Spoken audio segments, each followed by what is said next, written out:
মহান রবের লক্ষ কোটি দরিদ্র সালাম বিশ্ব নবীর দিনে যুগের ভাই বোনেরা বিশ্বের মানব জাতি সকলকে জানাই আন্তরিক সালাম। আসসালামু আলাইকুম। আজকের বক্তব্য রাখবো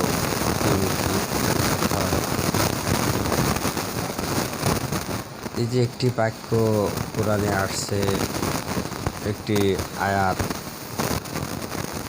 বনে ইসরাইলের একটি আয়াত আছে, সত্য আগত বিগত এটা হবারই ছিল। এই সত্যটা আসলে কিভাবে আসলো আর মিথ্যা কিভাবে দূর হলো, এর সত্য ব্যাখ্যা দেওয়ার চেষ্টা করব ইনশাল্লাহ। কারণ কিছু মানুষ আছে কথা বলে সত্য মিথ্যা মিশ্রিত করে, মানুষ সত্য আসলে কোনটা মিথ্যা কোনটা বুঝতে পারে না, জ্ঞানে ধারণে আনতে পারে না।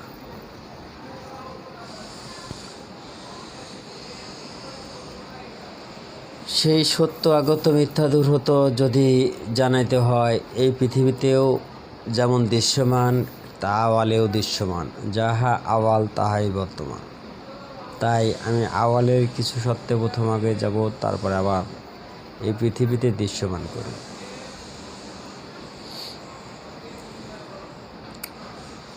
আওয়াল সত্যে ছিল হচ্ছে নুরিতন ও মালাইকা। এই প্রত্যেকটা নুরিতনের আলাদা আলাদা নাম থাকলেও তাদের সকলের একটি নামই ছিল নুরিতন ও মালাইকা। আর আওয়ালের সত্ত্বে ছিল হচ্ছে আদম। এই যে নুরিতন আর এই যে ফেরেশতা আর আদম সবই আল্লাহর নূর দ্বারা তৈরি। এখানে কোনো মিথ্যার চিহ্ন নাই। তাহলে মিথ্যা কোথা থেকে আসলো? মিথ্যা তখনই আপত্তিকর হলো যখন তাদের কাছে ঘোষণা করা হলো যে আমার তরফের খলিফা তোমাদের হবে প্রতিনিধি, সে হচ্ছে আদম, আমি সেই আদম সৃজন করব। তখন থেকেই যত ঝামেলা সৃজন। তারা এমনও বলল, কোরআনের আয়াতে ব্যাখ্যা দেওয়া আছে যে হে মহান রব, আমরা তো তোমার সকল ইবাদত করি। এই আদম দাঙ্গা হাঙ্গামা ফ্যাসাদ সৃজন করবে, আমরা কি তোমার ইবাদত করি না? মহান রব সেই বাক্যে বলল, আমি যা জানি তোমরা তা জানো না।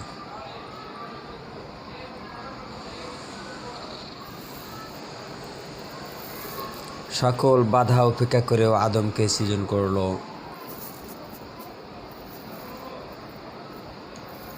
সকল নিষেধ অমান্য শেষেও সেই মহান রব আদমকে সৃজন করলো।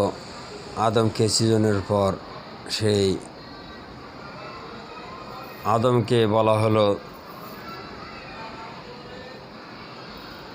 সে মালাইকাদের যে তোমরা সকলেই আদমকে মেনে নাও ও সেজদা করো।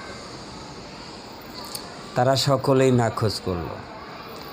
আল্লাহর হুকুমে আবার বলল যে আমার আদমকে তোমরা সেজদা করো। সবাই সেজদা করলো, ইবলিস ব্যতীত। দেখেন, এখানে খেয়ালে রাখেন, আওয়ালে কিন্তু ইবলিস বলতে কেউ ছিল না। ওখানে ছিল নুরিতন ও মালাইকা আর আদম। কিন্তু ওখানে আখ্যায়িত দিল মহান রব যে এখানে সকলেই সেজদা করলো, ইবলিস ব্যতীত। এই শব্দটা শোনার পরে সকল নুরিতন ফেরেশতারা নিজ দিক খেয়াল করা শুরু করলো। সবাই দেখলো আমরা তো আদমকে মেনে নেই, আদমকে সেজদা করি নাই, তাহলে ইবলিশ বলল আল্লাহ কাকে? এক বাক্যে আঙ্গুল উঠল সেই আওয়ালের ফেরেশতা, আওয়ালের নুরিতন, সেই আজাজিলের উপরে। আজাজিলকে নান্নতের তক্তা দেওয়া হলো। তাকে বলা হলো যে সে হচ্ছে ইবলিশ, সে হচ্ছে শয়তান, সে হচ্ছে বেঈমান, সে হচ্ছে অপরাধী, অনেক কিছুই তাকে আখ্যায়িত করা হলো।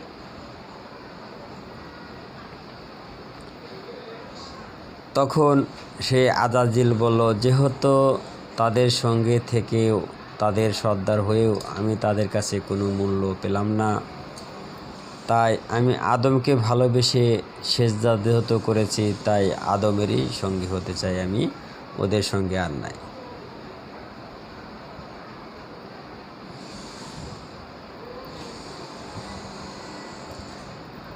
ওদের সঙ্গে আর আমি নাই। তখন সেই মহান রব আদমের থেকে যে এক্স শব্দটা ছিল, এখান থেকে সেই নূরকে বের করে আজাজিলকে তার সঙ্গী করে দেয়। সে চন্দ্র নূর এবং কি সে হয় হাওয়া মোকারম, যার যেটাই বলে। সেই আওয়ালের সত্ত্বে সেই সত্য ছিল হচ্ছে সেই আদম আর হাওয়া, অর্থাৎ আল্লাহর সেই স্বীয় নূর, সেটাই ছিল সত্য। আর মিথ্যা ছিল তারা, যারা আওয়ালে নুরিতন ছিল, যারা নিজেকে অহংকার করত। তখন আল্লাহ বলল যে তোমরা সবাই নিচে নেমে যাও মানব জনমের জন্য, তোমরা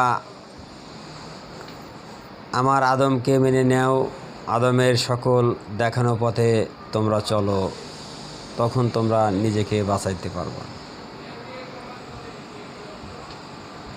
তখন তারা নাখোঁজ করলো, তারা যুগ ভাগ করে নিল। তারা বলল যে যেখানে আমরা থাকবো সেখানে আদম থাকবে না, যেখানে আদম থাকবে আমরা থাকবো না। তখন তারা বলল যে যেখানে আদম থাকবে সেখানে আমরা থাকবো না। মহান রব তখন বলল, তোমরা কিন্তু ভুল করছো, তোমরা নিজেকে বাঁচাইতে পারবে না। সেই আওয়ালে নুরিতন ফেরেশতারা বলল যে আমাদের জাতিকে আমরাই বাঁচাবো, আদমের এখানে কোনো প্রয়োজন নেই। তাই তখন বলা হলো, তোমাদের মাঝখান থেকে একজন নবী যাবে, তাকে কি মেনে নেবা? তারা সেখানে স্বীকৃতি দিল। তারা সেখানে বলল, হ্যাঁ, আমাদের ভিতর থেকে কেউ যদি নবী আসে তাকে আমরা মেনে নেব। তখন মহান রব বলল, তোমরাও সাক্ষী থাকো, আমিও সাক্ষী রইলাম। এই পৃথিবীতে যখন মানব জনমের জন্য পাঠানো দেওয়া হলো, নিচে নামা দেওয়া হলো সকলকে, আদমের কর্ম ছিল মানব জনম দিয়ে চলে যাওয়া, আদম চলে গেছে। তারপর থেকে সমস্ত নুরিতন ফেরেশতারা এই পৃথিবীতে আসা শুরু করেছে একের পর এক। সেই নুরিতন ফেরেশতা যখন এই মানব আকৃতিতে, মানব অস্তিত্ব নিয়ে দৃশ্যমান হলো, জ্ঞানে বুঝে আসলো, তখন দেখলো আসলে আমরা যা করেছি সকলেই তো ভুল, সকলেই তো ভুল। এই ভুলগুলো সংশোধন করার মতো তো আমাদের কোনো স্বার্থ নাই, আমাদের কোনো উপায় নাই। কারণ আমরা কিয়ামত পর্যন্ত সাধন করলেও আমরা এই মানব হওয়ার ক্ষমতা রাখি না। তাই তারা বলে গেল, প্রকাশ করে গেল আমরা জাতের নবী। আসলে এই যে জাতের নবী প্রকাশ করে গেল, এই নবী বলতে কোনো শব্দ এই আওয়ালে নাই, তবু এই পৃথিবীতে এসে তারা প্রকাশ করে গেল আমরা নবী, আমরা জাতের নবী। এটাও প্রকাশ করলো না কোন জাতের নবী, কারণ এই মানব হয়ে যদি জাতের নবী প্রকাশ করে, সেই যে কোন জাতের নবী প্রকাশ করে তাদের অস্তিত্ব থাকে না। এই মানব হয়ে যদি বলেন আমি গরু ছাগল বেড়াবর কি, এগুলা কি কোনো মানব মেনে নেবে না। তাই তারা কৌশলে বলে গেল আমরা নবী, জাতের নবী। এভাবে একের পর এক নবী চলে আসলো। সর্বশেষে চলে আসলো হলো বিশ্বনবী হযরত মুহাম্মদ সাল্লাল্লাহু আলাইহি সাল্লাম, যে আসলো, যার আসার কথা ছিল না, তবুও তাকে পাঠানো হয়েছে। কারণ আওয়ালের সত্ত্বে তারা ওয়াদা করেছিল তাদের ভিতর থেকে একটি নবী আসলে তাকে মেনে নেবে। তাই বিশ্বনবী হযরত মুহাম্মদ সাল্লাল্লাহু আলাইহি সাল্লামও এসে বলল আমিও জাতের নবী। সেও প্রকাশ করল না আমি কোন জাতের নবী। যখন সর্বশেষ সেই নবীকে আল্লাহ মহান রব তার নিজের ক্ষমতা বলে তাকে যখন সেই মিরাজ দর্শন করালো, সেই মিরাজ দর্শন করানোর পরে তখন বুঝতে পারলো যে আসলে এই যে নবী নবী বলতে দেখি আমরা নবী বলে যাই, এই নবী বলতে তো কিছু নাই। এই যা কিছু দেখি সকলে তো আদমের, যা কিছু দেখি সবই তো মহান রবের, আমার পরিচয় বলতেই তো আমি কিছু দেখি না। তাই এই পৃথিবীতে এসে তখন সে প্রকাশ করলো আজ থেকে দিনী যুগ চালু, আজ থেকে তোমরা সবাই বনি আদম, অর্থাৎ আজ থেকে নবুয়ত খতম, নবুয়ত শেষ, আর আমার পরে কেউ নবী হয়ে আসবে না। আমার পরে যারা মানব জন্ম নেবে তারা আমার মহরতেই জন্ম নেবে, নবীর মহরতেই জন্ম নেবে। অর্থাৎ সেই বিশ্বনবীর পর থেকে যারা আসবে তারা বনি আদম হবে, এবং কি তারা হচ্ছে সকলে জিন সত্য, জিনের সত্য, নবুয়ত সত্য, ওই নবী পর্যন্তই শেষ। তাই এই যে দিনী যুগ চালু হলো, এটা হলো সত্যর যুগ, আর নবুয়ত যুগ ছিল মিথ্যার যুগ।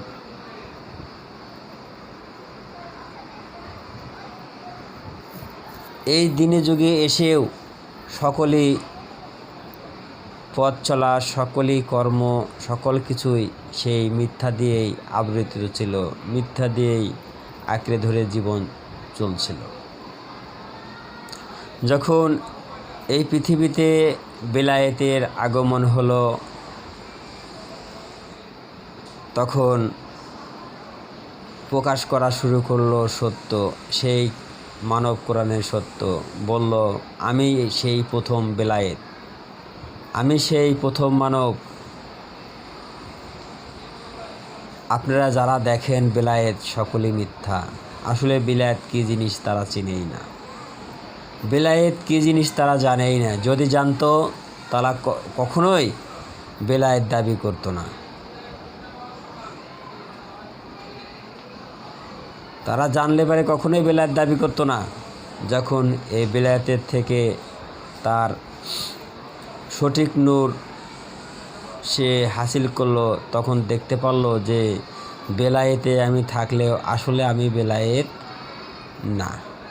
আমার একটি পরিচয় আছে, আমার একটি জাতি আছে, সে পরিচয়ের নাম হচ্ছে আমি আদম জাতি। আমার একটি জাতি গঠন করতে হবে এখানে। তাই তখন সেই মুর্শিদ পাক দাবি করে আমি আদম নূর, আমি আল্লাহর নূর, আমি সেই আল্লাহর তরফের খলিফা, আমি আল্লাহর তরফের প্রতিনিধি, আমি একমাত্র সত্য, আর বাকি যা দেখো সকল মিথ্যা। এই কোরআনের যে বনি ইসরাইলের একটি আয়াতের ব্যাখ্যা হলো এটাই যে আমি একমাত্র সত্য, বাকি যা দেখো সকল মিথ্যা।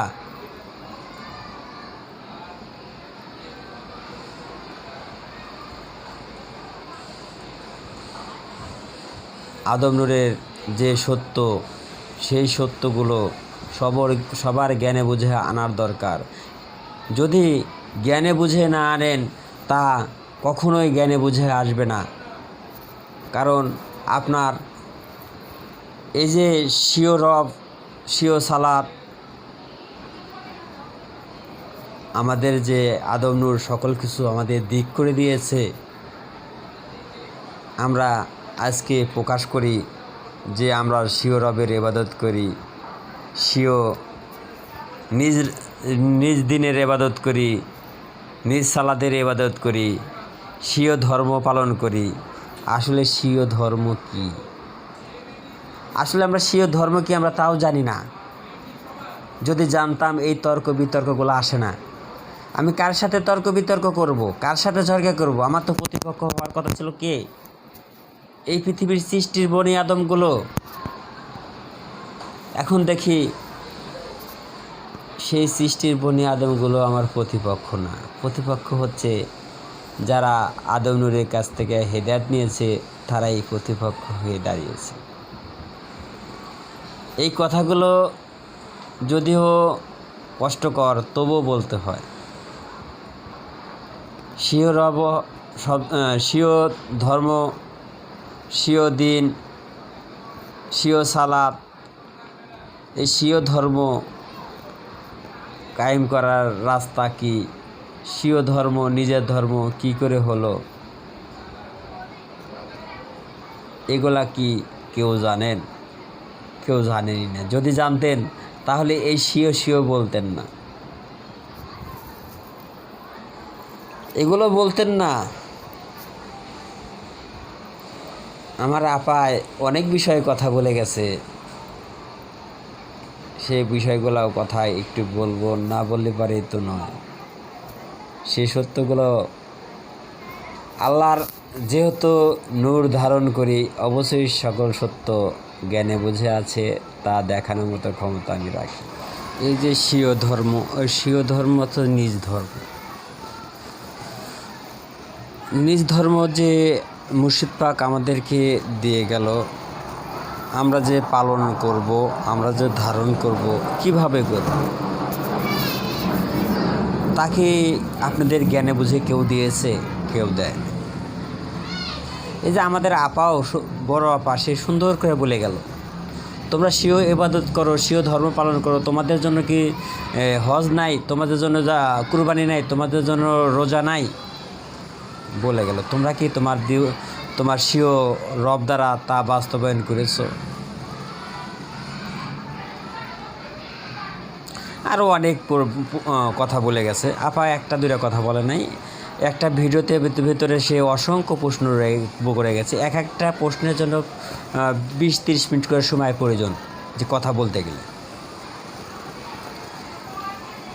কারণ একটি মানুষ যখন হেদায়েত নেয়, তার সঙ্গে সঙ্গে তার জন্য কুরবানি, রোজা আর জাকাত, হজ ফরজ হয়ে যায় না। ফরজ হয় কখন? যখন তার রব দ্বারা, তার নিজ জীবন দ্বারা বাস্তবায়ন করে, তার কর্ম দ্বারা অর্জন করে, তখনই তার জন্য ধাপে ধাপে ফরজ হয়। যখন সে মহান রবের জ্ঞানে জ্ঞানী হয়, সে জ্ঞানের ধনে ধনী হয়, তখন তার জন্য হজ আসে, তখন তার জন্য জাকাত আসে। এর আগ পর্যন্ত তার জন্য হজ জাকাত আসে না। তার আগ পর্যন্ত তার জন্য আসে কি? সাধনা আসে, রোজা আসে।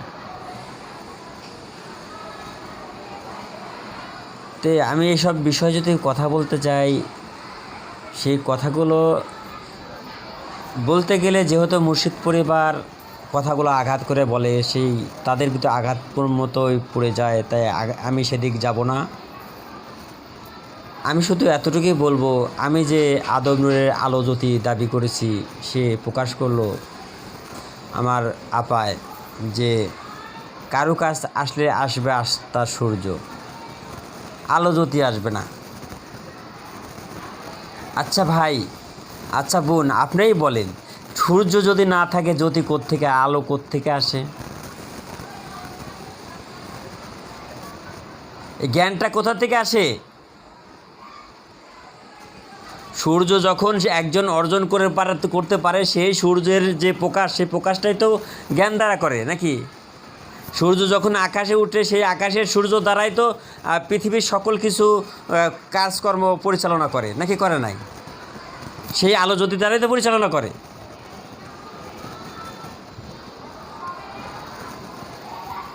মিথ্যা বলতে যারা পারে তারাই করে, আমরা মিথ্যা বলা শিখি নাই। কারণ সত্য পড়ার শিখছি, সত্য সকল কিছু জ্ঞানে ধারণ করতে পারছি, নিজের জীবন নিজেকে বাঁচাইতে পারছি, এতেই আমার জীবন ধন্য। এমন নয় যে অন্যকে বাঁচানোর জন্য আমি এসেছি। ওই যে জাকাতের কথা। তাই আমি যে সত্য, আমার যে আল্লাহ নূরের যে জ্ঞান, আমি মানুষের কাছে প্রকাশ করার চেষ্টা করছি। আপনাদের সাথে আমার তর্ক বিতর্কের কোনো যায় আসে না। আপনি জায়গা দিলেও আমার কিছু না, না দিলেও আমার কিছু না। আমি জাস্ট আপনাদের জায়গার কথা বলার উদ্দেশ্য একটাই, যে আদম নূরের যে প্রতিষ্ঠান, আদম নূরের যে জায়গা, ওই জায়গাটা যদি আদম নূরের সন্তানরা সকলে একখানে থাকতে পারে, সেই ধর্ম পরিচালনা করতে সহজ হয়। এবং কি প্রত্যেকটা সন্তান একই ধাপে একত্রিত হয়ে এই পৃথিবীতে ধর্ম পরিচালনা করলে সকলের জন্য আনন্দিত হবে এবং কি ভালো কিছু হবে, খারাপ কিছু হবে না। আপনার ও জায়গা দিলেও আমার কিছু হবে না, না দিলেও কিছু হবে না। আপনি যে বললেন কুরবানি দিলে মুর্শিদের জায়গায় এসে কুরবানি দিতে হবে না। আপনি তো দেখাচ্ছেন হচ্ছে ওই বনের পশু কুরবানি দেওয়া। মনের পশু তো কুরবানি ছিলেন না। মনের ভিতরে যে আপনার ভিতরে যে পশু রয়ে গেছে, আপনার ভিতরে যে জীবসত্ত্ব রয়ে গেছে, সেই সত্যগুলোই তো মনে হয় চিনেন না। যদি চিনতেন তাহলে এইসব প্রশ্ন বলতেন না। মানুষকে একটি সত্য বলেন আর একটা মিথ্যে দিয়ে তাকে ধামা চাপা দেন। তারা মিথ্যা যদি তাদের কাছে সত্য মিথ্যে দুইটা একসঙ্গে বলেন, তারা জ্ঞানে বুঝে নিতে পারবে না। তারা অতি সামান্য জ্ঞান ধারণ করে, বেশি জ্ঞান ধারণ করে না। তাই একটি বিষয়ে কথা বলেন, যে কোনো বিষয়ে কথা বললে একটি বিষয়ে কথা বলেন, তার সত্যতা মানুষের কাছে দেখান। তা মানুষের জন্য মঙ্গল ভালো হবে, মানুষের জন্য বুঝতে সুবিধা হবে, জ্ঞানে বুঝে নিতে পারবে, তারা একটি জিনিস ধারণ করতে পারবে। অনেক কিছু, যেমন একটি যদি দেখাইতে চান, তার ভিতরে যারা পারবে না তাদেরকে 50টা প্রশ্ন করে দিয়ে বসে থাকে। আর এই প্রশ্ন যদি উত্তর দিতে যায়, সেক্ষেত্রেও আপনাদের কাছে কালার হয়ে যেতে হয়। আমরা চাই না যে মুর্শিদ পরিবারের কাছ থেকে কালার হই। মুর্শিদ পরিবার হিংসা করে না, মুর্শিদ পরিবার অহংকার করে না। অহংকার, সবচেয়ে বড় অহংকারী ছিল মহান রব। অহংকারের ভিতর পার্থক্য আছে, অহংকারের ভিতর পার্থক্য আছে। অহংকারের সত্য অহংকার, যেমন আদম নূর অহংকার করছো, আমি সত্য, আমি সেই আল্লাহ নূর, আমি হচ্ছে আদম নূর। আমার কাছের থেকে যদি হেদায়েত না নাও, পারমিশন না নাও, কখনোই তুমি মুক্তি পাওয়ার সম্ভব নয়। এটা অহংকার নয়, এটা হচ্ছে সত্য। আপনি বলতে চাচ্ছিলেন যে এটা বড় অহংকার, আসলে সেটা অহংকার নয়, এটা হলো সত্য। তাদেরকে দেখানো হয়েছে। যেমন দেখালেন, অহংকারী ছিল হচ্ছে আজাজিল, যাকে বলা হচ্ছে নারী সত্য, আদবের সঙ্গী করে দেওয়া হলো। আসলে কিন্তু অহংকারী আজাজিল ছিল না। আজাজিল কিন্তু সেই আল্লাহর হুকুমে সেই আদমকে সেজদাই করেছিল, আর বাকিরা ছিল অহংকারী, তারা সেজদা করে নাই। তাই তারা যখন নান্নতের তক্তা দিল, তখন তারা এই আজাজিল বলল, আমি তাদের সঙ্গে আর নাই, যেহেতু আদমকে ভালোবেসে আমি অপরাধী, তাই আমি আদমেরই সঙ্গী হতে চাই, তাদের সঙ্গী নয়। তাই মহান রব তাকে আদমের সঙ্গী করে দিয়েছিল। তে সর্বশেষ এতটুকুই কথা বলবো যে মুর্শিদ পরিবারকে কেউ ছোট করে দেখে না, মুর্শিদ পরিবারের কর্মকাণ্ড কেউ দেখে না, দেখে কি যে তাদের যে কর্মফল। আপনি আপনাকে বাঁচাইতে পারছেন কি না আপনিই ভালো জানেন, অন্য কাউকে বলতে হবে না, অন্য কাউকে দেখাইতে হবে না। আমি আমাকে বাঁচাইতে পারছি কি না আমিই ভালো জানি, অন্য কেউ তা অনুভব করতে পারবে না, দেখতে পারবে না, বুঝতে পারবে না। আমার জ্ঞানের ধারণে যখন আসবে তখনই সে বুঝতে পারবে, এর আগ পর্যন্ত পারবে না। আদম নূরের কাছ থেকে হেদায়েত নিয়েছে প্রায় 5-10 হাজার লোক। এমন ক্ষমতা কারো হয় নাই যে মুর্শিদ পরিবারকে খারাপ চোখে দেখে, কিন্তু তাদের ব্যবহার, মুর্শিদের সন্তানদের ব্যবহারে হয়তো কিছু ভুল বোঝাবুঝি আছে, তাই তাদের কাছে মনে হয় মুর্শিদ পরিবার খারাপ কিংবা তারা খারাপ। কিন্তু মুর্শিদ পরিবারের অহংকার কি? মুর্শিদ পরিবারে কিন্তু অহংকার নেই। মুর্শিদ পরিবারের কি আছে? এটা হচ্ছে স্বার্থ। এটা অহংকার না, এটা হলো স্বার্থ। এই স্বার্থ যদি ত্যাগ করে তাহলেই সকল যে মুর্শিদের সন্তান একত্রিত হতে পারে, আর সেই ধর্মের সত্য পরিচালনা করতে পারে সঠিকভাবে। আমার মুর্শিদ পরিবারের যে নাম ধরেই বলি, জাহান ভাই আর হলো আম্বি আপা, তারা যে হিসাব নিকাশ করে, তাদের হিসাব নিকাশে একটু ভুলটা হচ্ছে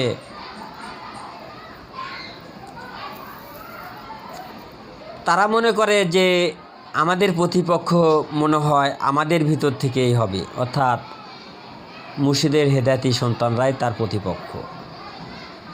আসলে মুর্শিদের সন্তান, মুর্শিদের যে হেদায়েতি সন্তান, তারা তাদের প্রতিপক্ষ নয়। তাদের প্রতিপক্ষ হচ্ছে এই সৃষ্টির মানবগুলা, এই অসংখ্য মানবগুলা। আপনারা তাদেরকে দেখেন, তাদেরকে নিজের আয়ত্তে আনার চেষ্টা করেন। আপনারা তাদের জ্ঞানে বুঝে আনতে পারবেন না। এমনি থেকে এগুলা জ্ঞানে বুঝে যদি আনতে পারেন, তখনই আপনি নিজেকে সার্থক মনে করবেন। যারা হেদায়েত নিয়েছে তাদের রাস্তা দুটো আছে। রাস্তায় একটা হচ্ছে নিজেকে বাঁচানো, আর একটা হচ্ছে নিজেকে ধ্বংস করা। অন্য কোনো রাস্তা তাদের জন্য খোলা নাই। সর্বশেষে সেই কোরআনের একটি আয়াতের কথাই বলবো, সত্য আগত মিথ্যা দূর হতো, এটা হবারই ছিল, এটা হবেই। আজ হোক কাল হোক হবেই। কোথায় হবে, কিভাবে হবে, সেটা সকলেই নিজ চোখ দ্বারা, নিজ অন্তর দ্বারা, স্বীয় রব দ্বারা দেখতে পারবে। আমি এখানেই শেষ করছি। আসসালাম।